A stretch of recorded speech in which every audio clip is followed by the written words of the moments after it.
എനിക്ക് എന്തൊക്കെയാണോ എൻ്റെ ജീവിതത്തിൽ എനിക്ക് ചെയ്ത് കാണിക്കണമെന്ന് ആഗ്രഹമുണ്ടായിരുന്നത് അതിൽ ഓരോന്നോരോന്നായിട്ട് ഞാൻ ചെയ്തു തുടങ്ങി. അതിലെനിക്ക് ഒരുപാട് സന്തോഷമുണ്ട്. അതിൽ എടുത്തു പറയേണ്ട ഒരു കാര്യമാണ്, ഇതിനകത്ത് എൻ്റെ ഡെസിഗ്നേഷൻ പറഞ്ഞിട്ടുള്ളത് അക്കാഡമിക് പ്രൊഫഷണൽ എന്നാണ്.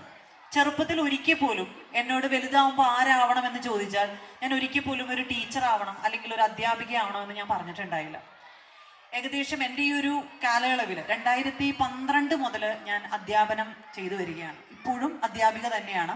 ഇതിൽ പറയുകയുണ്ടായി, സൈലം എൻട്രി പോലുള്ള ആപ്പുകളിൽ അക്കാഡമിക് കോർഡിനേറ്ററായിട്ട് ഇപ്പോഴും വർക്ക് ചെയ്യുകയാണ്.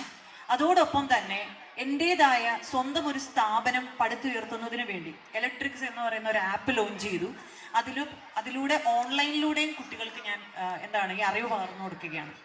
അപ്പോൾ എനിക്ക് നിങ്ങളോട് പറയാനുള്ളത്, ഇത് ഒരു LP സ്കൂളാണെങ്കിലും ഇവിടെ ആധികാരികമായി പല കാര്യങ്ങളെപ്പറ്റി പറഞ്ഞപ്പോഴും ഇന്നലെ മുതൽ സോഷ്യൽ മീഡിയയിലൂടെ വൈറലായിട്ടുള്ള ഒരു ചേച്ചിയുണ്ട്. അവരുടെ പേര് പ്രഭാവതി എന്നോ പ്രഭേച്ചി എന്നാണ് എല്ലാവരും വിളിക്കുക. കോഴിക്കോട് ബേസ് ചെയ്താണ്. നമ്മളിൽ പലരും ഫോണിലൂടെ റീൽസിലൂടെയൊക്കെ ചിലപ്പോൾ കണ്ടിട്ടുണ്ടാവും.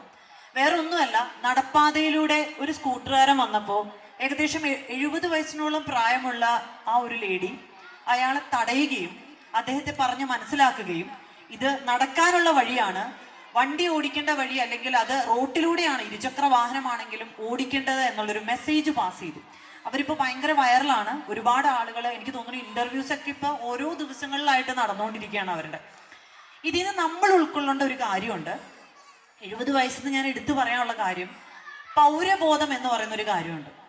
ഈ പറയുന്ന LP സ്കൂളിലെ കുട്ടിയാണെങ്കിൽ പോലും ആ കുട്ടിക്ക് ഈ പൗരബോധം ഉണർത്തുന്നതിന് വേണ്ടി, അല്ലെങ്കിൽ ആ മെസ്സേജ് പാസ് ചെയ്യുന്നതിന് വേണ്ടി അവിടുത്തെ അധ്യാപകർക്കും അതുപോലെ ടീച്ചേഴ്സിനും മാനേജ്മെന്റിനും വലിയ പങ്കുണ്ട്. അതിൻ്റെയൊക്കെ ഭാഗമാവേണ്ടവരാണ് നമ്മൾ ഓരോരുത്തരും.